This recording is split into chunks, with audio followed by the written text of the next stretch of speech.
BJP वाले किती किती किती खाली पडणार तुम्ही, किती नीचा दाखवणार तुम्ही. तुमच्या ज्या सभा झाल्या त्यामध्ये पैसे देऊन माणसं बोलवले तुम्ही.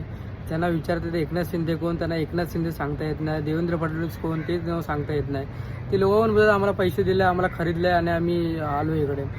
म्हणजे एवढ्या खालच्या पातळीवर. आणि मी बघितलं आहे तुम्ही डायरेक्ट जे नगरसेवक उभं राहिले त्यांना डायरेक्ट पैसे देऊन विकत घेताय की मी तुम्हाला 1 करोड देईल, 2 करोड देईल, तुम्ही निवडणुकीला उभे राहू नका. म्हणजे एवढ्या खालच्या पातळीवर तुम्ही जाणार काय? म्हणजे एवढ्या खराब गोष्टी मी कसं सांगू तुम्हाला. आता तो अण्णा मलाही आला होता. तो का, त्याला काय गरज महाराष्ट्राबद्दल बोलायची? महाराष्ट्र आणि मुंबई वेगळी आहे. पहिली गोष्ट म्हणजे तो मुंबई नाही बोलला, पहिला तो बॉम्बे बोलला.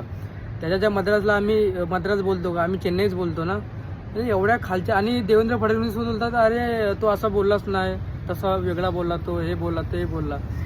काय घाणेरड्या गोष्टी होतात ना तुम्ही. आणि आता पण तुमचं खरं ते दुबार मतदान तुमचं आहे. म्हणजे EVM मध्ये एवढाच घोटाळा तुम्ही करताय ना तुम्ही लोक खरंच. आता ते आजच मतदान होते ना, अरे ते शाही पुसून डबल मतदान, दुबार मतदान करते ते लोक. यार कसली लोकशाही आहे?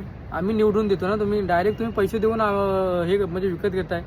एवढ्या खालच्या पातळीवर झालं मला माहिती नाही. मी तर बोलतोय मराठी लोकांनो आणि महाराष्ट्राच्या लोकांनो सुधरा आणि आपल्या राज ठाकरे आणि आपले जे उद्धव बाळासाहेब ठाकरे यांना निवडून आणा आणि यांची बरोबर मारा बस.